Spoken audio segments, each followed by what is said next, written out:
Hey, Michella, great to see you. Thanks for taking a bit of time to come and have a chat with us. I want to kick off the interview with something that you said to me last time we spoke. You said, my business is all about taking marine waste and turning it into marine nutrition, which I think is a really, really interesting idea. So tell us what you mean by that and tell us why it's important. Thank you, Paul. Thank you for including Tuna Girl story. I am, the world produce about 10 million tons of seafood globally. And what's staggering is actually up to 50% of it is actually most of the time treated as waste or underutilized. And in my case, in Indonesia, the industry, we produce about 3 million tons of, and so that means it's about 1.5 million tons of fish side stream that we can actually utilize that otherwise would end up in the ocean. So at the same time, in a country like Indonesia, we still have a lot of nutrition gap issue, like stunting or unproductive land. So, with the more urgency situation right now of climate change, more and more frequent disaster, and even, as simple as political um, instability, I was like, what if we can direct this side stream into good for good, right? And kind of like solve our own issue problem. Okay. And one of the things that you were talking about is how you obviously you run a fishing business, which is one thing, and you're reducing the waste that comes out of that fishing business. But you're also sort of developing a biotechnology component to that, aren't you? I mean, tell us about the role that biotechnology plays in this. Um, I am fortunate enough to have the first-hand opportunity to see what has been done in Iceland and Norway. I would say a more progressive, like the Silicon Valley of fish, right? And what have they been doing for cod and salmon? And it was like an aha moment because when I went there, I was looking for a solution for my family business, which sadly we have decided to close it after 30 years during pandemic. And it is not easy, right? It is not easy to survive in a way. How can you find the profitability with the such a reduced amount of fish, maybe from overfishing, from climate change, or from regulation situation? And so when I see what they've done, such a small country, even smaller than my city, has had 34th the value of what we have. I had a light bulb moment because I realized biotechnology has been used in every industry, right? And it is the reason why we have all the supplements, that we have in abundance from the US, from the Australia, from Japan. And I was like, if we have the marine resource, why is it going to waste? What is it not Yeah. turning into high value? Yeah. So tell me about what you're producing then. I mean, you've got two pictures behind you of collagen creamer and stuff. Tell us about how you're using biotechnology to convert that marine waste into nutrition. I mean, just give us a flavor of how that works. Biotechnology is a process where we extract the right protein from the different parts of the fish. So for collagen in this case, we take it from the tuna skin and we go through a series of purification process where we can actually identify all the um, nutrition, amino acid component from the skin and kind of like convert into powder form. And it will be a journey because using biotechnology, I can do the same and replicate it using the tuna head and extract the fish oil for the DHA and omega-3 and things like that. So just so I've understood this correctly, you're taking the kind of byproduct, the waste from the tuna fishing industry, and you're converting that into other forms of protein that can be used in other areas. Have I got that right? Half right. I don't like to use waste in this case because someone's waste is another person treasure, right? And Yeah, in yeah. this case, actually the head bone skin is contains this. It's coming from the same premium quality tuna from the meat that you export. So technically, if you kept it in the high premium, good quality form, it is a wonderful new marine resource that you can actually direct for new industry, right? A new product. So yes, you're right. We are working with the fishing industry, and we kind of like direct different parts of the tuna into a new ingredient supply chain. Okay. Now, let me ask you about that opportunity. So you've got a portfolio of new products. You're creating those from the bits of the fish that aren't eaten, essentially, the bits that are left over, if you like. How big an opportunity are we talking about here? I mean, globally, what's the opportunity here? Um, so I have if the world produces about 10 million tons of seafood, Yeah. that is 5 million tons of opportunity. Wow. And I just give you an example of the numbers of value, right? A kilo of tuna currently maybe costs about the best you can get is $20 from the meat. And the rest of it is treated into low value feed, which is like $1 a kilo. Yeah. Imagine if you can take collagen and we can say target $50 a kilo. Fish oil, you can target $7 a kilo.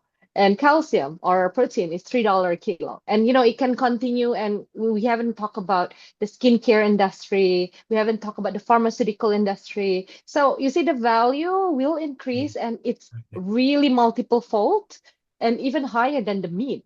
So So it's a this is huge why opportunity, really, isn't it? huge. It's the only way we can survive and thrive. It's as Yeah. simple as that. Yeah. Let me ask you about one of the things that interests me about entrepreneurs is that they're very good at going against the status quo. I mean, what you're doing is saying we're not going to just build a conventional fishing industry. We're going to do something completely different. I mean, how do you feel about going up against the kind of vested interest, the conventional thinking, the ways that things have always been done for decades and decades? I mean, how do you feel about, as it were, going against the conventional wisdom, going against the First, well, it's not easy. yeah, Second, you can only, I would say, like myself, I found it a calling, right? Because it's a blended of manifestation, a blended of luck, a blended of serendipity. Like, what are the chances, right? I end up in Iceland, and I have never known about Iceland before that trip. It was insane, and a lot of friends are my cupid, even my co-founders, even my current investors, even my potential clients. It's all serendipity and at the mercy of friends who open the right doors. And of course, by putting yourself out there and kind of like advocating for it as a call out of action, you do get, people do resonate for you and keep a lookout for you, right? And so this island girl are able to be connected to some of the amazing peers out there. yeah. And in terms of where you live, the culture of the part of the world that you live in, I mean, are the community generally supportive? I mean, do they see this as a great opportunity to add value to an existing industry, or do people feel threatened by it? It is a blended double-edged kind of like perspective because in one side, I come from a wonderful island called North Sulawesi. We are right in the heart of Coral Triangle, which is the Amazon of the sea. It is some of the best diving spot, gifted island because we are blessed with so much resources, natural resources like coconut, spices, cloves, vanilla, but also the tuna and like seafood industry at the same time. And it's also the only Christian city in Indonesia, just because the Portuguese came here 300 years ago and built the spice trade, and they kind of like used Christianity to manage the villagers. Fun facts. But Yeah. then sad thing is, it is a very, the fishing industry is super, super, super, super close off. They don't like to collaborate because collaborating, including exposing where they're fishing ground or where they're sourcing their limited fish supply, or kind of like opening, kind of like maybe the risk of sharing their market, right? And so it's always coming from the island mentality and scarcity kind of like mindset. And it is real. Yeah, but difficult to overcome, I would have thought. I mean, quite challenging. And that's why I started it as a startup where I want to work with everyone. And second, I try to put myself, my experience and my pain points is representing their pain points, right? And imagine and meet them where they are and meet them in the middle. And I don't introduce myself as what my mom's daughter, but I introduce myself as Tuna Girl, someone that really just want to show there's a better way that we can work together for our own future. Yeah, yeah, and that sounds like a pretty good thing to be doing. Let me ask you about. I mean, you've talked a bit about the mission and what you're trying to do. I mean, it's a huge opportunity you've just outlined. I mean, it's really huge thing that you're working on. I mean, how are you going to make that happen? I mean, how do you get people on side with you? I mean, give us a flavour of how you see the journey ahead of you. I know you've come quite a long way so far, but how do you see the journey ahead of you? How are you going to make all that stuff happen? How are you going to exploit that opportunity? Um, First and foremost, it is an ongoing learning journey. I Mm, do have to keep on learning new things. Like 4 years ago, I will never thought I have to be a scientist. 2 years ago when I started with my facility, I never know I have to learn about bioprocessing and machineries, mm, right? And then, when we start fundraising, I never even pitch for money before in my life. So learning the art of also, financial returns and kind of like structures. And now I'm in learning about branding and marketing and consumer goods. So it's a mm. ongoing learning journey. And do And you I enjoy think that? I do, thankfully. Otherwise, I would have been, super drained and overwhelmed and giving up Mm. maybe And what is and it? not What be is it? smiling. I mean, what is it that you enjoy about that? Because that sounds like a pretty overwhelming, raft of things to get that you got to get your head around. I mean, what is it you enjoy about that? I think coming into this, I make sure that I'm never alone. That's first. And second, I always give myself time to learn and kind of like pivot, kind of like making sure that we pivot and find the lowest hanging fruit and maybe a new angle for us to enter it. So it's important that I have to let go about what I want and, really looking into our situation and pivoting and making a quick decision and, testing it and moving forward. And I think the last one is I would say the universe and God has been kind because I do, as you meet like a bot like a wall, when you hit a wall, Mhm. there will always miraculously a door open somewhere. And so this door will lead me to a new way that we can pivot, and someone will always look out for the right people that can advise me, that will point me, in the right direction, because sometimes it's like that's the problem with lack of experience, right? You don't know whether you turn left or you turn right. And Yeah, if someone from experience can direct you, then that might be the right door. Like, I might choose turn left, but someone with experience will say, "Hey, you should just turn right," and that kind of like that's it. That's all we have to pivot. yeah. And let me ask you about the pivoting thing because another thing that I think is interesting about the job of the CEO, the CEO's job is really to drive the business forward. How do you, I mean, if you like, sort out the signal from the noise? I mean, there's lots of distractions, aren't there? You could do this or that or the other. How do you work out what you're not going to do, but also what you are going to do? I mean, how do you figure out a way through the noise and all the kind of confusion? I mean, what's your feelings about that process? Um, First, just being aware like how much time we're spending on it, right? And the delay, and making sure that I'm not sticking to all that the same route, and probably is the wrong route if we are, Mm. we are stuck there. And second is I always reach out to friends to get neck on. Like, they will actually say, you need to focus. Like, why are you keep on going that way? Why don't you do this? And, because after you do a bit of brain trust or like venturing a little bit, and they might come back and say, actually, I've been thinking about it, why don't you do this, or look at this company, or like this is always the case. So I think it's important for CEO to not be alone, and to Yeah, kind of like realize if you are the result is not like the best or the way you want it, you gotta reach out to people and kind of like maybe just have a chat, because sometimes I figure out by myself just having a conversation.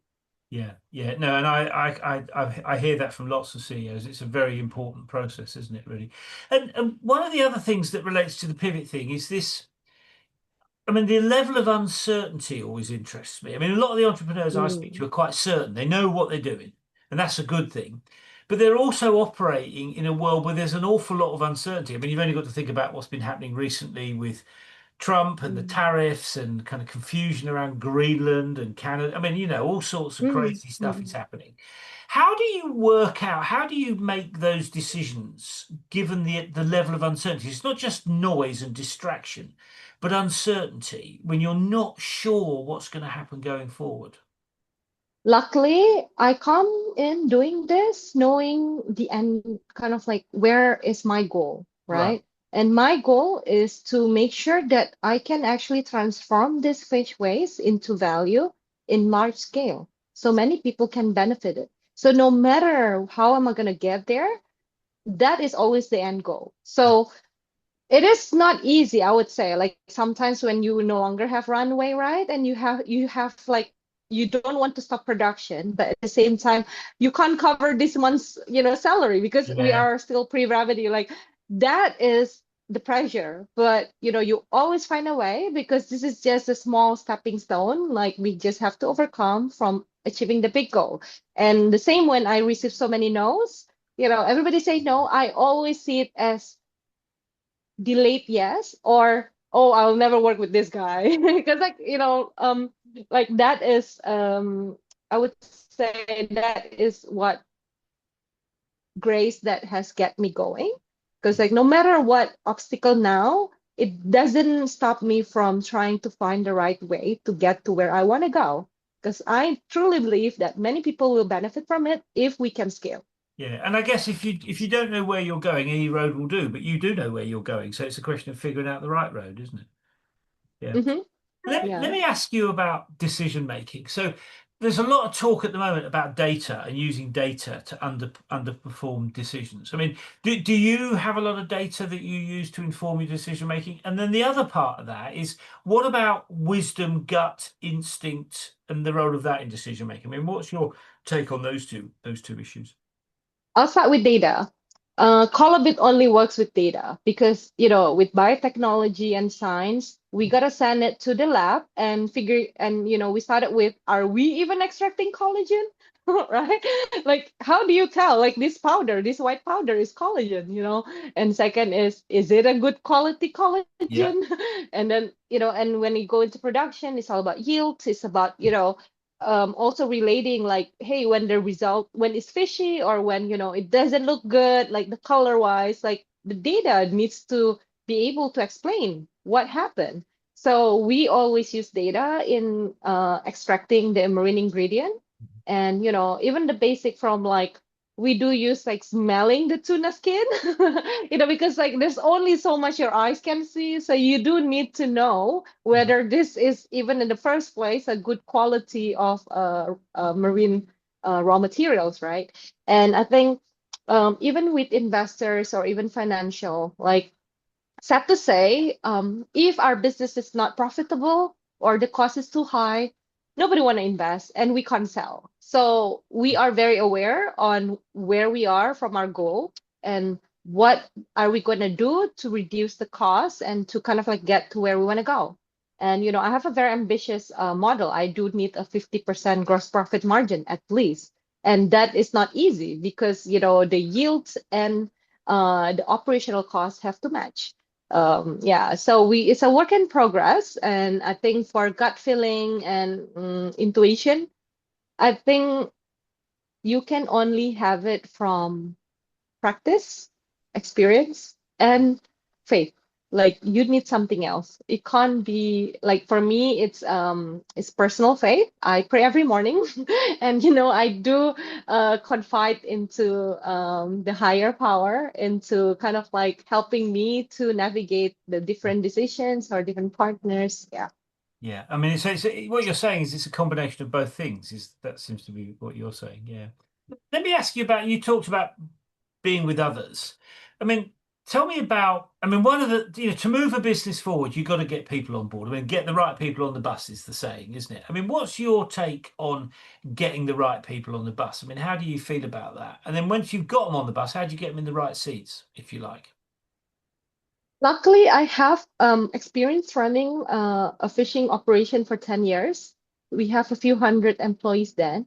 So I kind of like learned firsthand on managing very, very, I would say, um, operational factory workers, switching crews, kind of like a level, but also dealing with really high level clients, right, who are like multinational or 100-year-old family business, you know. So I think when you have this experience, you realize that you cannot skip any step, which is some they need to come in with the right mindset as well. Like when I hire my staff and the factory workers, I need to know that they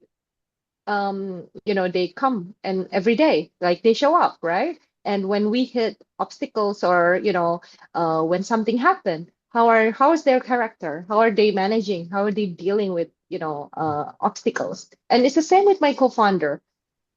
I mean, when coming into this, yes, we have a shared vision, but I don't know him. I don't know his character, right? I don't know if he's in the right mindset and if we are going to argue right, like marriage, right? Are you going to argue well or deal with conflict and different opinion well and come into compromisation and understanding?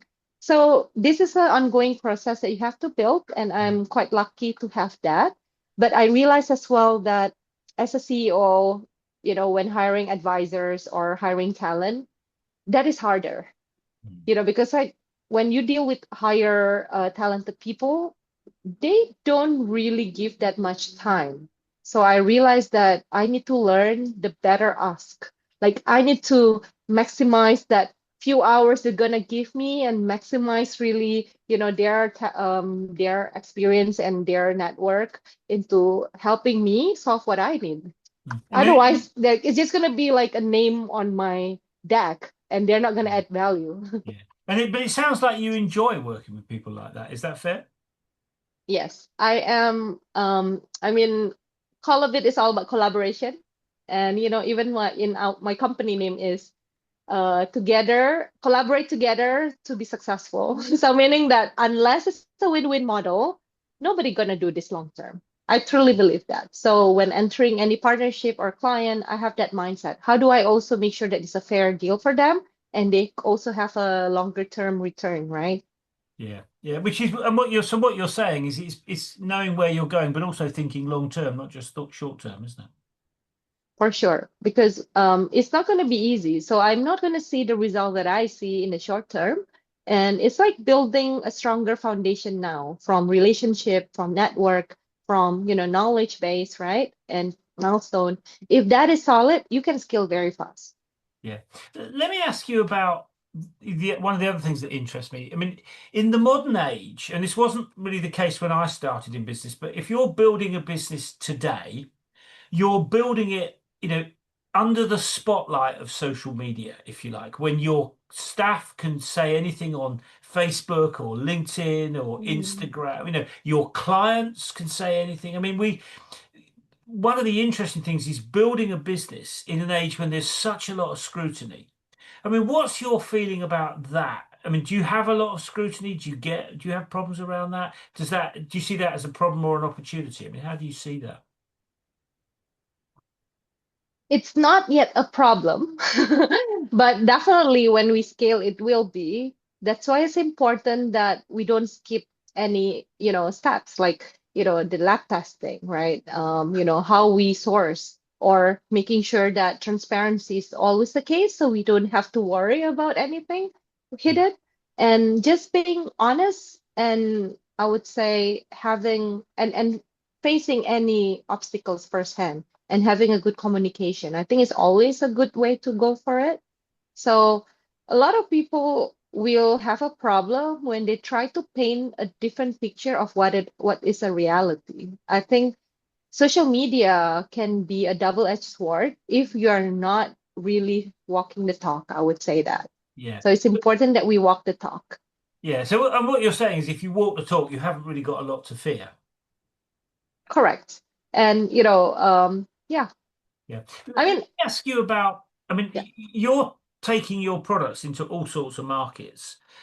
And now I'm interested in, I mean, one of the things about building a global business is that you have to deal with different cultures. I mean, doing business in, I don't know, London, it's very different from doing business in, say, Singapore or what. I mean, what's your feeling about, how do you take account of those kind of cultural differences, the fact that different parts of the world work in different ways? I mean, what's your feeling about that? And do you have a view about whether that's going to have a positive effect or a negative effect as you scale?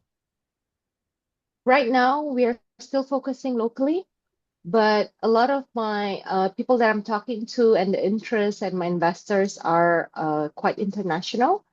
I think coming forward, the first problem will be the first challenge, I would say, will be licensing, right? And second is finding the right partner locally, because like coming into this, we are also looking for ally in distribution or, even like investors or even looking into retail chain. Like choosing the right partner, I think will be important so that we don't have to assume a lot of this cultural assumption and we don't have to rely on our own knowledge. And I think for Collabit, we really want to focus on making it local, but at the same time, working in the space of halal premium.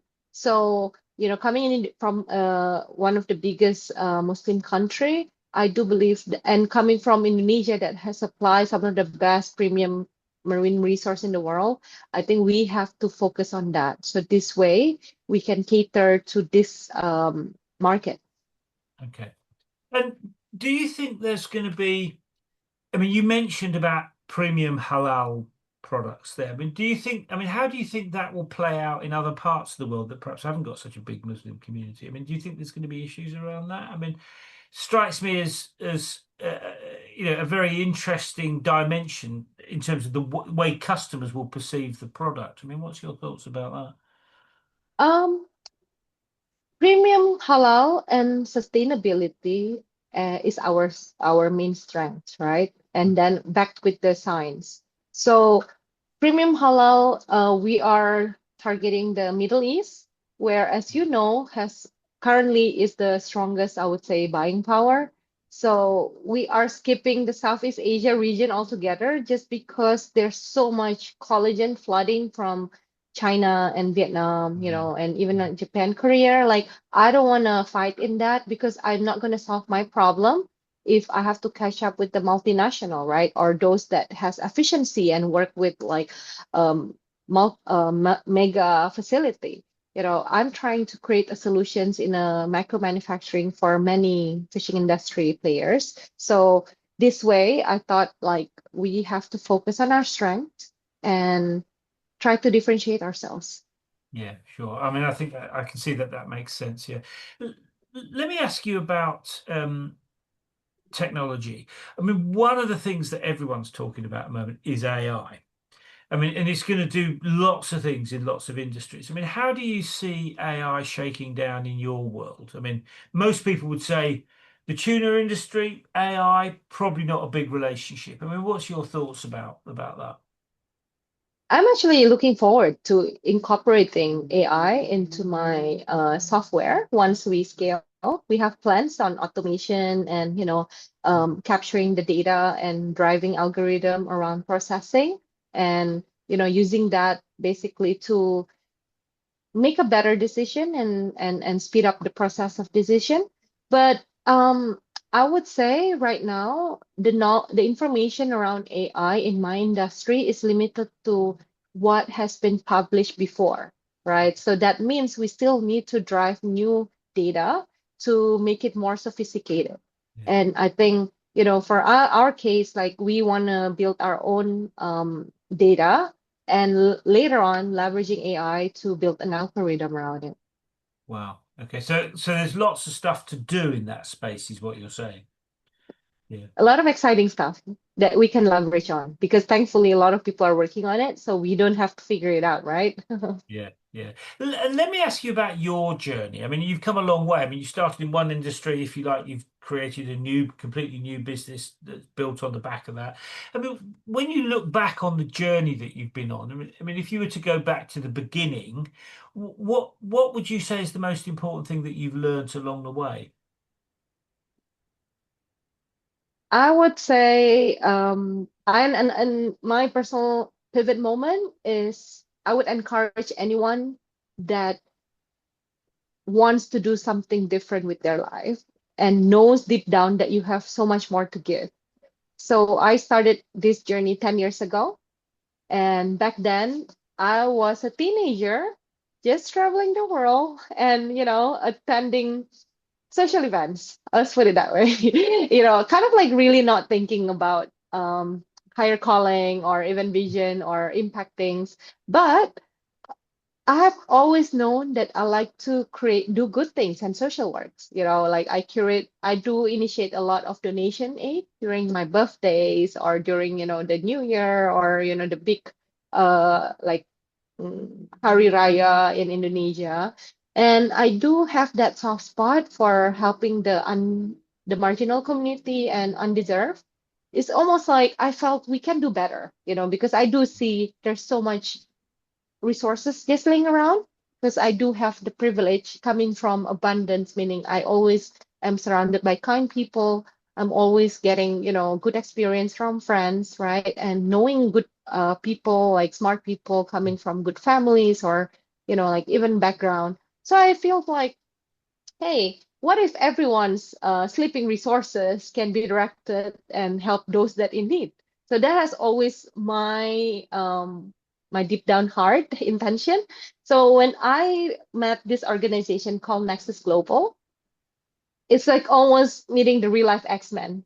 And I felt like I just entered a secret society. I was like, this should be what the society talk about, like how can we move the needle in some of the most pressing problem, and how can we use grass top way, meaning leveraging influence, leveraging, kind of like resources, maybe your family name, your family business, your talent, or your funding, whatever it is, right?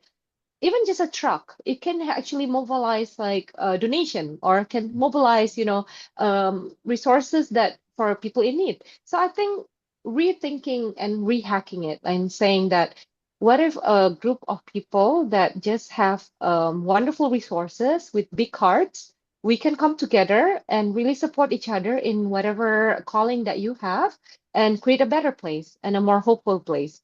And and I've been leading that organization for 10 years for Indonesia and part of the Asia leadership team. And that is the reason also I was able to go deeper into what I have, as a resource, right? Wait a minute, I love the ocean. Oh, because I started this for 4 years without even touching the fish.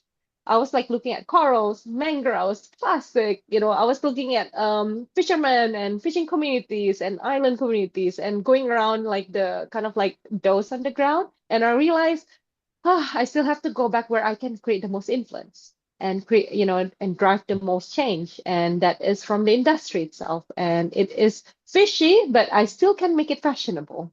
It like, a fisherman doesn't have to be smelly. It can be in heels, right? And relooking into what is the future of the fishing community and blue economy can be in a fun way, in a way that any other industry are kind of like progressing and innovating and having fun with it. So I think it's important that we that come from privilege. I'm not talking about the amount of dollars that you have in your bank account, but the amount of that you have a good, network, you have a lot of opportunities, you have good health, good, kind of like op yeah, resources. Like that is privilege, right? And that is something that can be shared and it's free.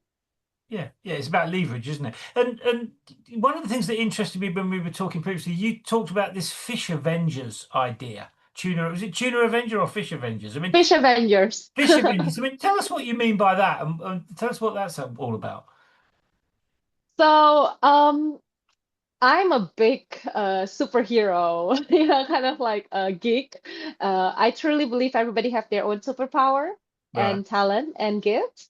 My superpower is, I would say, I come from abundance. I have the power of connection, and I have a lot of wonderful, unlimited ideas and energy.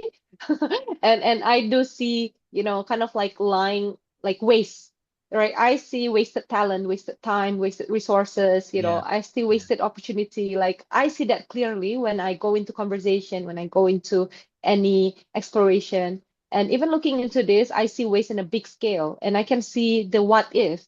What if, as in, what if all this waste can be transformed into value? Like I see that for a long time. So, with the power of connection and the network that I have and influence, I realized that, and knowledge as well, I feel there's a way for the fishing industry to transform ourselves into Avengers, starting with Tuna Girl, finding, maybe the crab uncle, right?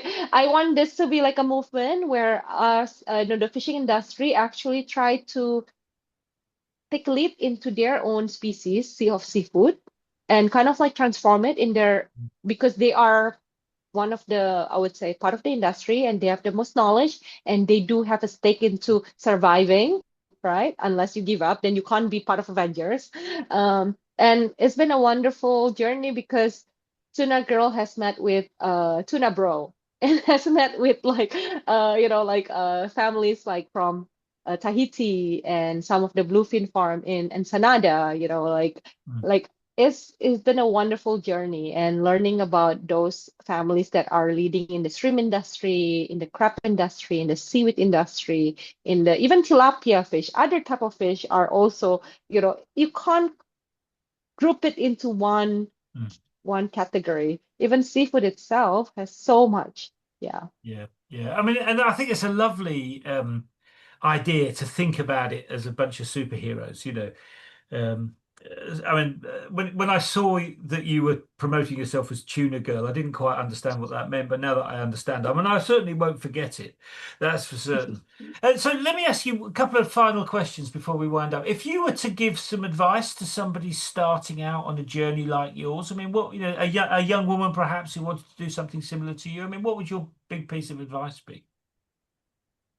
I would say being a bit realistic and smart, because sometimes something that your heart or your calling, you have to find an angle that you make sure that you're good at it, right? Because you can't, if you can't make an income from what your heart is, then you probably, the better way is, be successful in your professional life and support the cause in another way.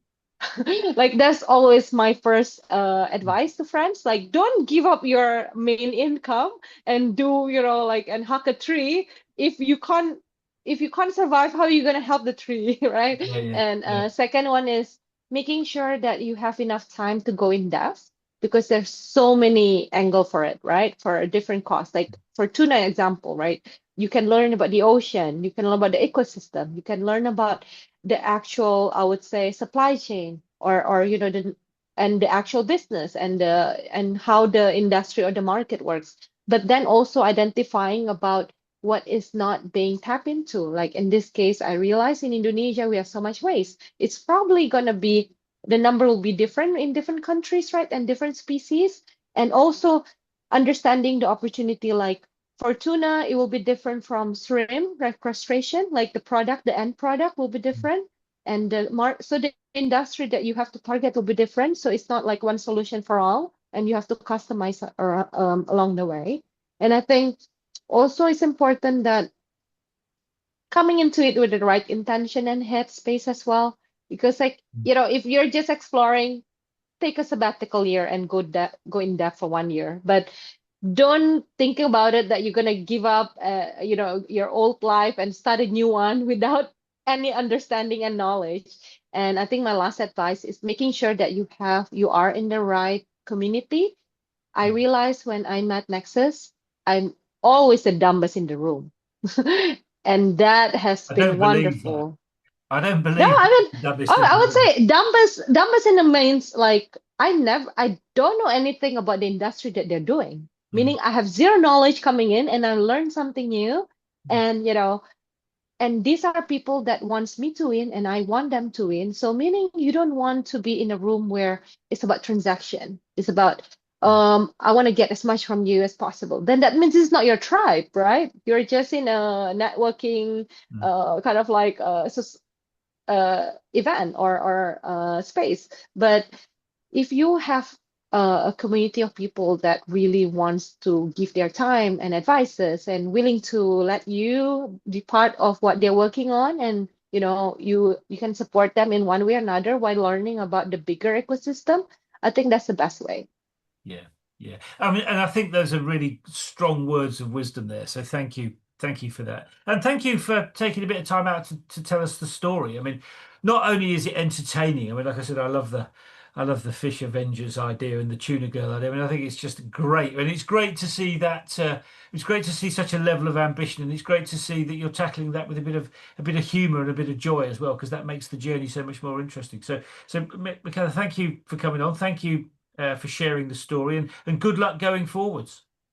Thank you so much. When I can enter UK, you'll be the first one. I look forward to it. All right. Thank you See so you. much, Paul. Have Bye a bye. great January. Bye Bye bye. bye.